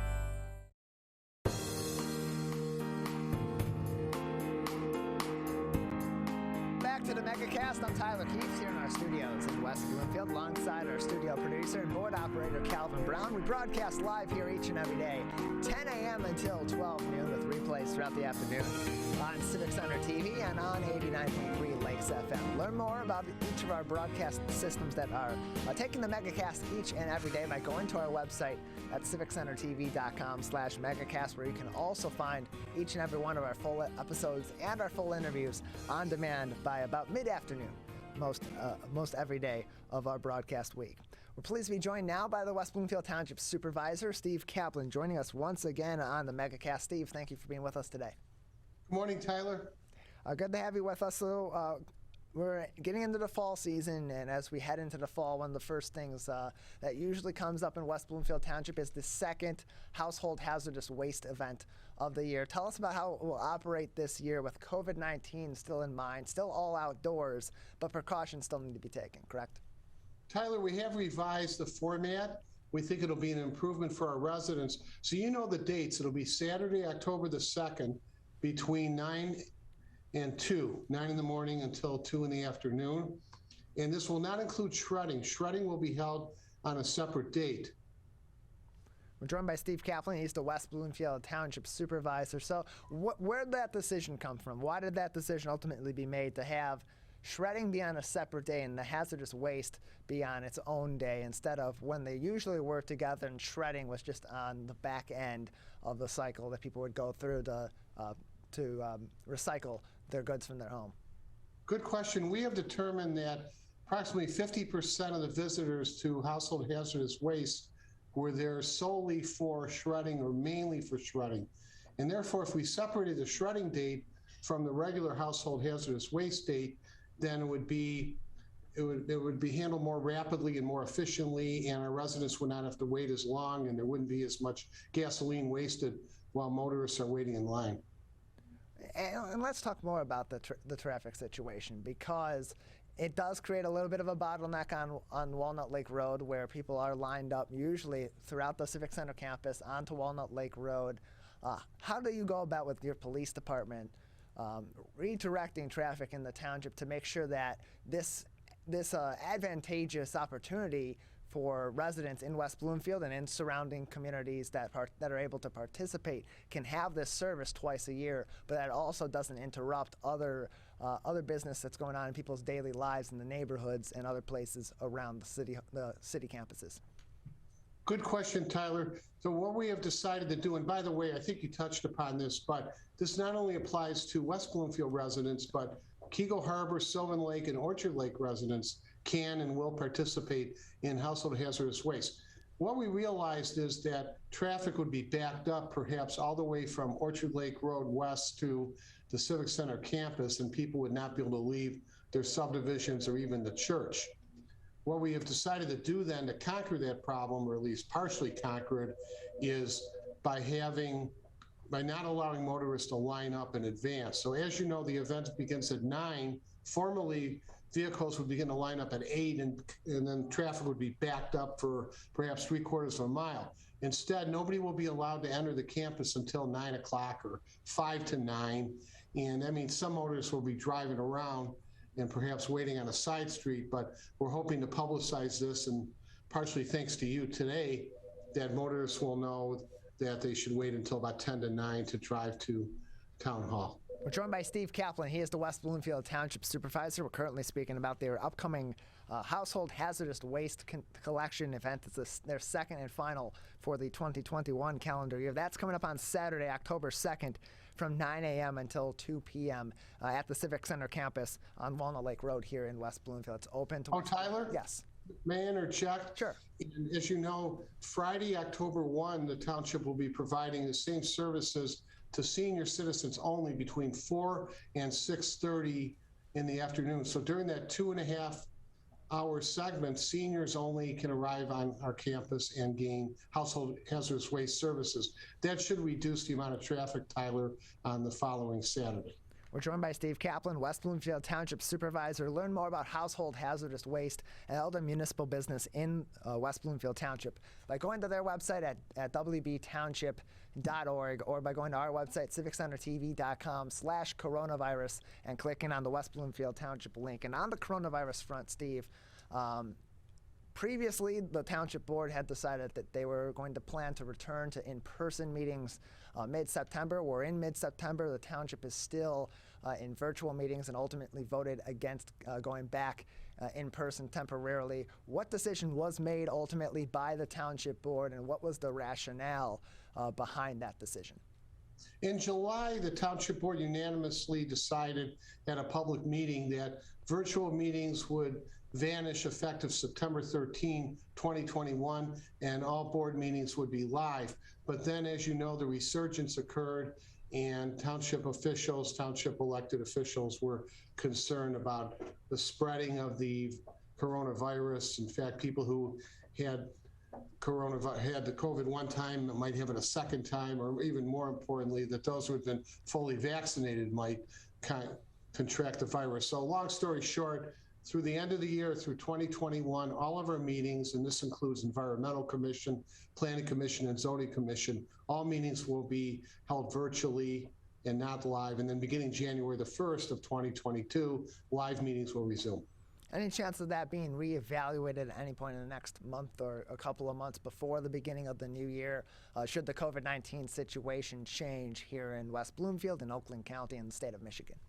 Good question. I think that decision would be made in early December, but sure, if the numbers keep increasing or remain steady, we might continue to have virtual meetings throughout the spring of 2022. But the plan is to be back in action live, face-to-face on January 1, 2022.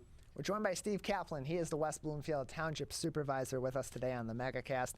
Again, their upcoming household hazardous waste collection event, which is open to West Bloomfield, Keagle Harbor, Orchard Lake, and Sylvan Lake residents, is coming up on Friday, October 1st, 4 to 6 p.m. for seniors, and then for the general public in those 4 communities, Saturday, October 2nd, from 9 a.m. until 2 p.m. Then there's also an additional shredding event. Steve, what is the date on that? Do you know? In November the 6th, between 9 and 1.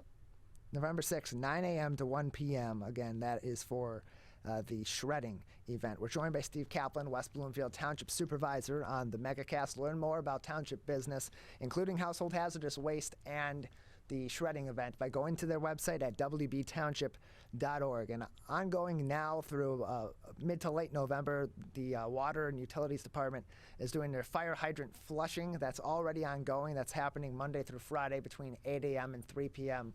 At various points throughout the township. Why is that happening right now? What went into the decision to do those flushings now, and why such a spread out period? Sure. Well, safety is paramount. Nobody wants to call a fire department and find out that the water pressure is low and the fire cannot be extinguished.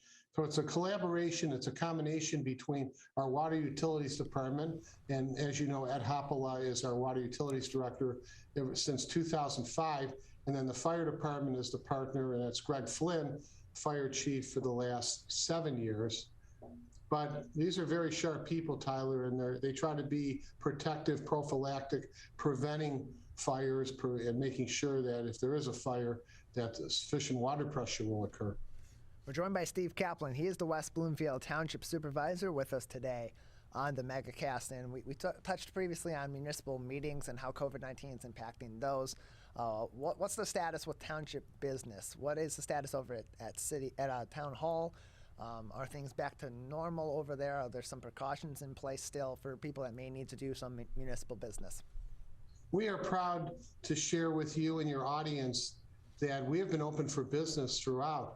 We closed to the public for a 6-week period between the end of March and early May, but even then we were open. But let's say somebody needed a permit, we would make arrangements to meet them outside Town Hall. So business was as usual. We had some people working at home remotely because their jobs would permit that, like our pension director or our payroll director or purchasing director.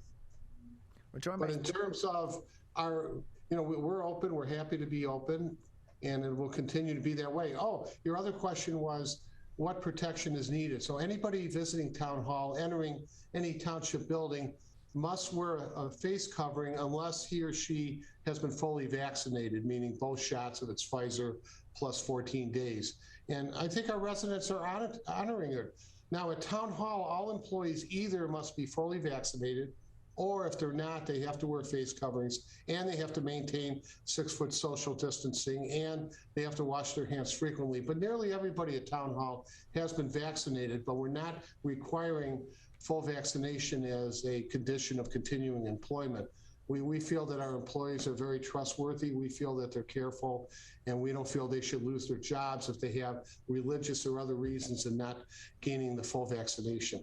We're joined by Steve Kaplan. He is the West Bloomfield Township Supervisor. Joining us today on the Megacast. They have their upcoming Household Hazardous Waste event. Of course, that is on Friday, October 1st for senior citizens between 4 o'clock and 6 o'clock p.m. at the Town Hall campus. And then on Saturday, October 2nd from 9 a.m. to 2 p.m. for the rest of the population. And at this Household Hazardous Waste event, Steve, just want to make sure that residents of the 4 communities that are eligible for this event are well prepared. What can they and should they be bringing with them to recycle at this event? It's all encompassing other than shredding, and I'll read some of the items or tell you about some of the items. Paint, stain, gasoline, oil, fertilizers, chemicals, electronics, including computers, light bulbs, batteries, and expired medications.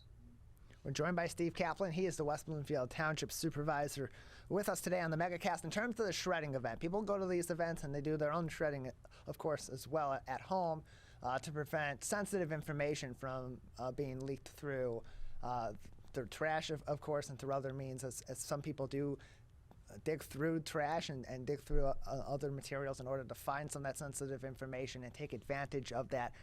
In terms of this shredding event, what does the West Bloomfield Township do in order to ensure that the contractors that are coming in and assisting with this event are securely disposing of these documents? Well, good question, and a common inquiry here is, how do I know, the resident will inquire, how do I know that my materials are actually being shredded as opposed to landing in a dumpster?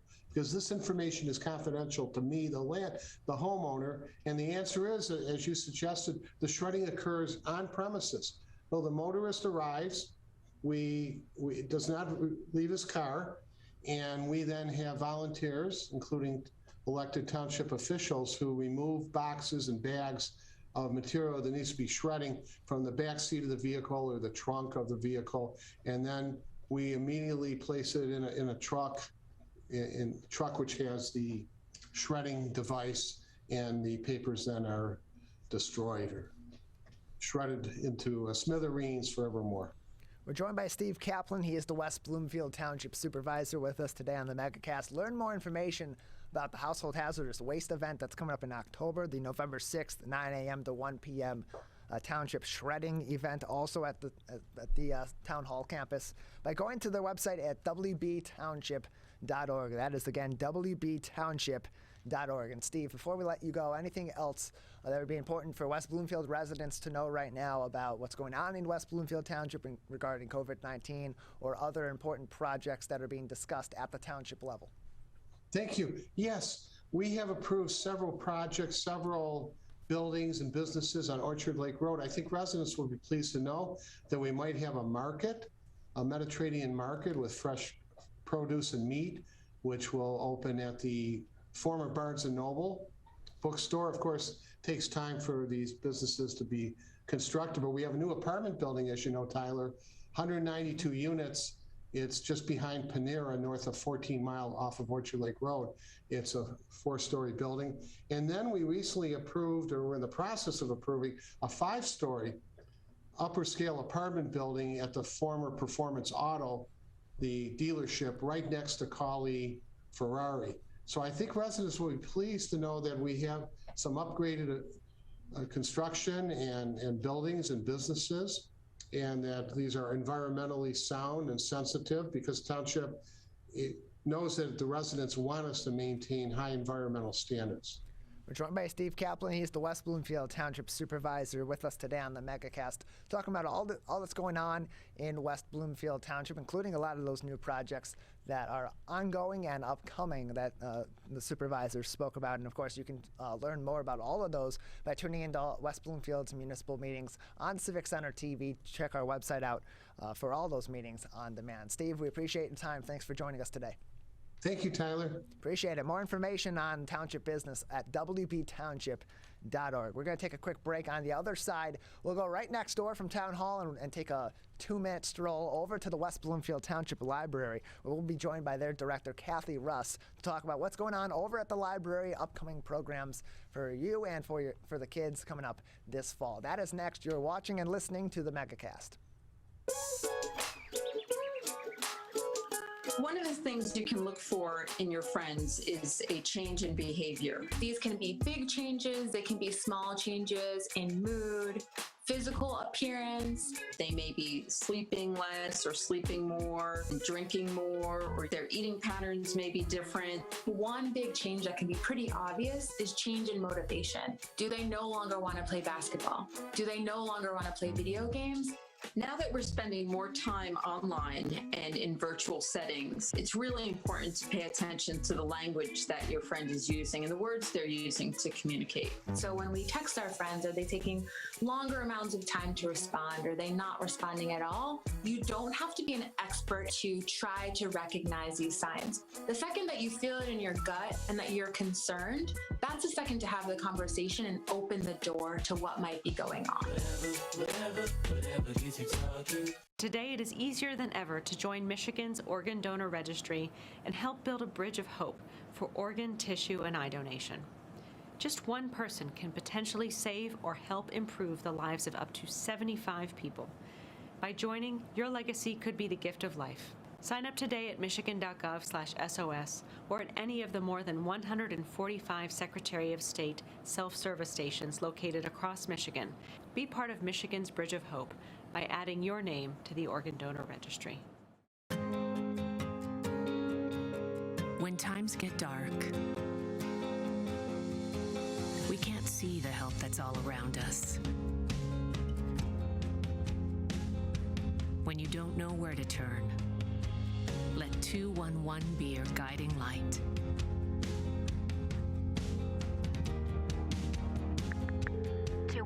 How can I help you? Our guides are ready to connect you with the help you need.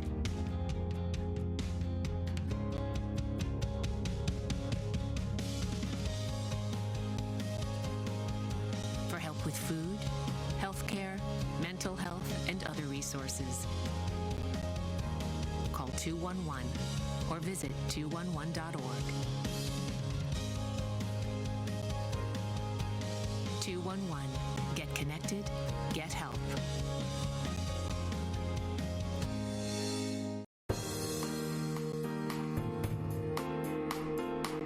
Welcome back to the Megacast. I'm Tyler Keefe, alongside studio producer and board operator Calvin Brown in our studios here at Green Media Center on Walnut Lake Road in West Bloomfield Township. Of course, we're on live 10 a.m. to 12 noon every day here on Civic Center TV, as well as on a number of other television, radio, and other media outlets. Learn more information by going to our website at civiccentertv.com. Megacast, or just click on the Megacast link at the top of the page on your computer, web browser, or by scrolling to the left side of your screen and pulling up the side menu and selecting Megacast on your cell phone if you're viewing us there as well. And you can also watch us live on CivicCenterTV.com and on both of those outlets as well by clicking on the Watch Live link. We're pleased to be joined to cap off today's show with just about 20 minutes left in the program by Cathy Russ. She is the director of the West Bloomfield Township Public Library with us today. Cathy, thanks for being with us. Oh, it's my pleasure, Tyler. Nice to be back. Yeah, nice to have you back. Tell us what's going on at the West Bloomfield Library. It's been a while since we've talked to you, and I'm sure some things have changed given the COVID-19 situation, and now we're changing seasons heading toward the fall. Yes. Well, so this is fall is always a busy time at the library. In any year, the pandemic has changed things, obviously, but I think the biggest news that I'd like to share is that the library has restored its pre-pandemic hours. So Monday through Thursday, 9 a.m. to 9 p.m., and then Friday and Saturday, 9 till 6 p.m., and then Sundays, 12 to 6 p.m. So, previously we were closing a little bit earlier in the summertime at 7 o'clock. And so we're back with all of those hours. Another thing that I think is really important to make sure that the community knows, especially the students in the community, the study rooms are open, and we have restored all of the seating to the library. We have replaced the furniture so that there's more distance between chairs and the comfortable chairs. Not exactly social distancing, but so that there's a reasonable amount of distance. But people are welcome to come back and study. There are no time limits to be in the building. And, West Bloomfield Township residents and residents of our contract communities, which are Orchard Lake, Sylvan Lake, and Keego Harbor, are welcome to reserve the study rooms and make use of them. So we're really excited about that. We're joined by Cathy Russ. She is the director of the West Bloomfield Township Public Library with us on the Megacast. Of course, it is September, and September is library card sign-up month. So, Cathy, let me just start with the simplest question. Why should people get a library card? Well, I'm going to answer that with another question. Why wouldn't people get a library card? Lots of reasons to get a library card. The first is it gains you access to an absolute wealth of library materials. The library is not just about books. I can't say this enough. But even if you want it to just be about books, you have your choice of audio books, e-books, print books, large print books, graphic novels. And that's just the tip of the iceberg. But there are learning databases for people who are students to help you with your homework. If you're looking for a job, all kinds of career resources. If you just want to kick back and enjoy life a little bit, we've got streaming services for music and for video. And even, for video, I want to make sure that the audience knows that it's not, D-list, C-list movies. We're talking A-list movies, TV series, documentaries, cooking shows, all the cool stuff. And, magazines, newspapers, digital magazines, digital newspapers. Plus, I think the best part is you also have access to librarians and library staff who can help you with whatever you might need help with, finding that resource that you need or figuring out how to download ebooks onto your Kindle or your reading device. So, you have all the materials and you have the people that go with it. You have the library building, which is beautiful. You have the study rooms, you have the comfortable seating, you have programs, book groups, all kinds of things to do to enrich your life. And it's paid for by your tax dollars. So you have already paid for the service. So we really want you to use it because you've paid for it. And that's why we're here. We like to serve the public. We love our community and we want to help you. So that's why you should get a library card if you haven't already. We're joined by Cathy Russ. She is the director of the West Bloomfield Township Public Library with us on the Megacast. And Cathy, if people are convinced after that very convincing argument, how can they go about getting a library card in West Bloomfield Township? What's required and what processes do they have to go through to obtain one? Okay, so great question. Well, to make it easy, we have put an online application on the library's website, which is wblib.org. And so you can fill that out at your convenience, from home, from your phone, from wherever you happen to be, put that information in, and then, we can get the application process started. So when you do come in, you're halfway there. So if people want to do it that way, they're more than welcome to. If you want to just walk into the library during open hours, you can do that too. We do require a form of state ID, picture ID with your current address on it. So if you're a West Bloomfield Township resident or a member of our contract communities and your driver's license or ID card reflects that, that's all you need. You won't have any trouble. If you've just moved here and maybe your driver's license hasn't changed, what you'll want to do is make sure to bring in 2 pieces of official mail that show your current address. And what I mean by official mail is like your DTE bill, your mortgage agreement, your lease agreement, consumer's energy bill, a utility bill, and then something that shows, your property or where you live. So you bring that in just to demonstrate proof of residency, and we'll get you the card and you will be good to go. We're joined by Cathy Russ. She is the director of the West Bloomfield Township Public Library. Learn more about how you can get a library card, go through the process that you need to in order to get yours, and find more programs and more information about what's going on in the library system here in West Bloomfield Township by going to wblib.org. And Cathy, on top of all the services that are provided for books and for and digital services, library cards, all of that, there's also a lot of great programs that are held by the library and by partners at the library all throughout the year. What are some interesting ones that are coming up here in the next couple of months that may be interesting or attractive to people in West Bloomfield that might want to come and join and learn something? So I want to mention, just to make sure that the audience knows, that all of the library's programs right now are virtual. So they are occurring by Zoom, and you can go to the library's event calendar on the library's website to sign up, and we will send you the Zoom link. And the reason why we're doing that is because we're still, with the surge of the Delta variant, very hesitant to bring large groups of people together.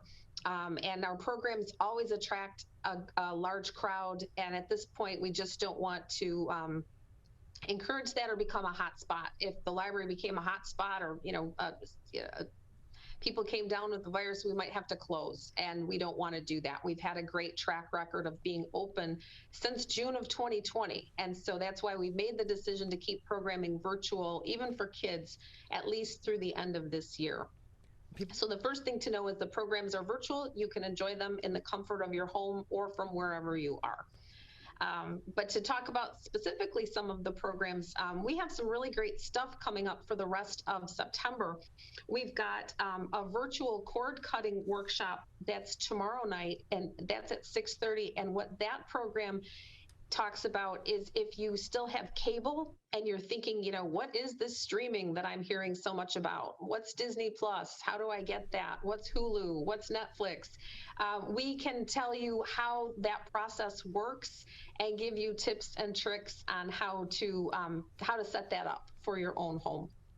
It's always very popular. We get at least 50 people every time that program runs. It's one of our most in-demand programs. So that's tomorrow night at 6:30.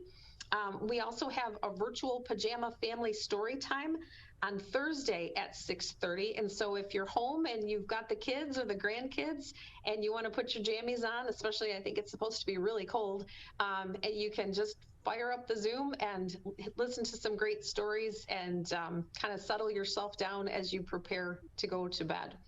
And then another one that I'm really excited about on Thursday is we have, there's a man named Edward Ballion, and he has written the first biography of Bob Seger. It's called Turn the Page. And, Bob Seger, of course, is so associated with Detroit. So Mr. Ballion is going to be presenting a program about Bob Seger and his 50-year career in music, which I think is just going to be a lot of fun. So if you like music, you like Bob Seger, tune in for that. It's Thursday, and it starts at 7 o'clock. And then last but not least, what I wanted to bring up is that Bob Seger program is Thursday, September 30th. On Wednesday, the 29th, we have a program called Rosie the Riveter, and that talks about the role of women during World War II and how women really stepped up, stepped in, kept things going, and the changes that happened after World War II, when the men who were fighting came home. So that program has been presented in a couple different libraries, always gets rave reviews, and I think it's going to be really fantastic. So that is Wednesday, September 29th, and that's at 7 o'clock. We're joined by Cathy Russ. She is the director of the West Bloomfield Township Public Library with us on the Megacast. They're back to their regular hours, Monday through Thursday, 9 o'clock a.m. to 9 o'clock p.m., Friday and Saturday, 9 a.m. to 6 p.m., and then Sunday at their main branch, noon to 6, noon to 5 at the West Acres branch on Commerce Road in West Bloomfield Township. The main branch in the West Bloomfield Civic Center Plaza, located right next door to us here at Civic Center TV at 4600 Walnut Lake Road. That is the Civic Center Plaza with all the township, most of the township operational buildings there. Town Hall over there, the Parks and Recreation Building, the Recreation Activity Center over there as well. Right next door, in between both of those, is the West Bloomfield Township Public Library and also the Civic Center Complex. Houses the police department. Learn more information, of course, about the library at their website, wblib.org, where you can also learn about other programs, get access to many of their resources, and learn about organizations such as the Friends of the West Bloomfield Library as well, and their Friend Shop, where you can purchase books and other materials from right inside the West Bloomfield Township Public Library. We're joined by Cathy Russ. She is the director of the library with us on the show today. Lots of great services over there and great programs coming up. Anything else that would be interesting for the audience to know today about what is ongoing over at the West Bloomfield Library, or exciting things that may be coming up in the future, Cathy? Sure. Well, I could talk about the library for like 3 hours. But I'll try to rein myself in. One thing that I do want to mention, Tyler, since you mentioned the Friends of the Library, the WB Parks is having their community garage sale on Saturday, September 25th. The Friends of the Library will have several tables there, and they will be selling materials or products from the Friends Shop. The Friends Shop isn't currently open.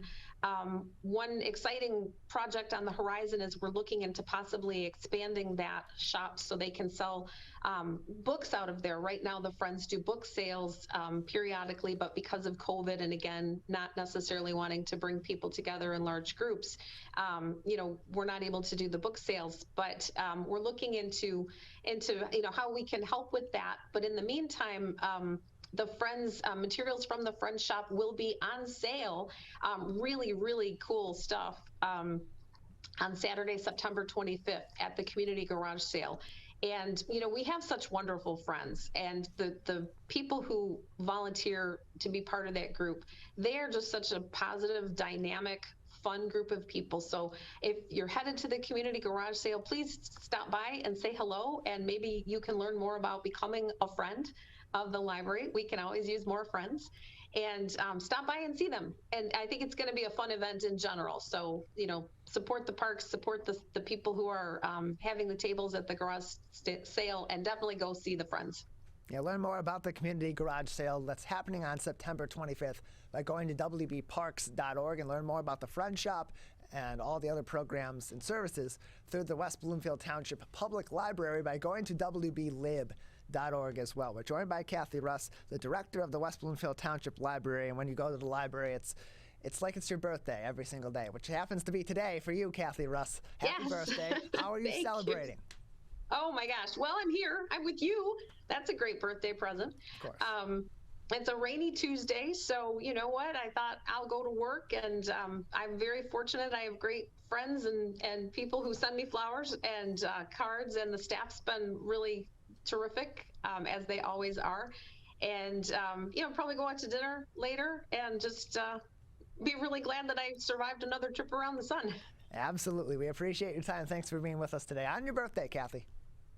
Thanks a lot, Tyler. Take care. Thank you. Appreciate it. Cathy Russ, the director of the West Bloomfield Township Public Library, where every day is your birthday. That's copywritten, trademarked. It's going to be their new slogan. We will make sure that happens. We're going to take a quick break, and on the other side, we'll review where you can find everything that we do here on the Megacast each and every day, as well as important information about COVID-19 and other top news stories here in West Bloomfield Township, in Oakland County, and throughout the state of Michigan. That is coming up next. You are watching and listening to the Megacast. I couldn't breathe at all. There was lots of talk about putting me on a ventilator. I thought I was gonna die. I was 39 weeks pregnant and had a scheduled C-section. During that time, I got COVID and was hospitalized for a month. I had a blood clot in my lungs. It caused me to go into right-sided heart failure. I was really scared. I kept texting my husband and my mom, telling them how scared I was, and I was worried that he was gonna grow up without a mom. And then I was worried if, when I did get home, that he wouldn't know who I was. You know, being 27 and a mom and a wife and having that all almost taken away from me. It's scary. And if a vaccine can prevent that from happening, why not? Get your vaccine. I don't want this to happen to anybody else. A message from the staff of Michigan's Crime Victim Compensation Program. Anyone can be a victim of crime and suffer lasting trauma, physically, emotionally, and financially. But you are not alone. If you're struggling financially due to a crime, we're here for you. Find out if you qualify for crime victim compensation. Call 877-251-7373 or visit michigan.gov/crime-victim. A message from the Michigan Department of Health and Human Services, Division of Victim Services. You see certain things get reincarnated in your children. My daughter is very much inspired by my wife's artistic pursuits. So my daughter started making necklaces. She makes what we call affirmation fashion. I tell her every day that your black is beautiful. Your black is beautiful. Your black is beautiful. And if there's anything better than being beautiful, it's being smart. And if there's anything better than being smart, it's being kind. And reaffirming that every day is our method of making sure her chin never drops. My dad wasn't around, and I remember riding a bike and falling off and cutting myself, and me never just wanted to get back on it. People ask, how your children learn how to ride a bike, and you did. I didn't teach them. I just created an environment where they taught themselves, and all I had to do was be there.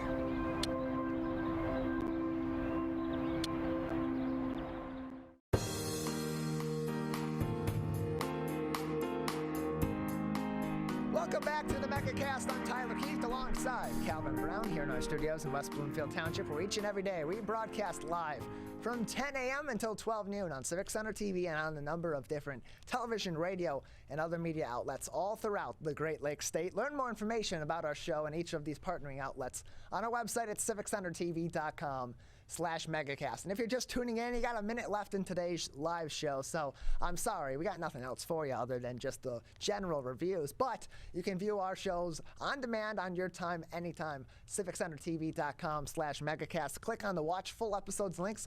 A link, of course, for the full 2-hour episodes from each and every one of our programs, Monday through Friday, 10 to noon.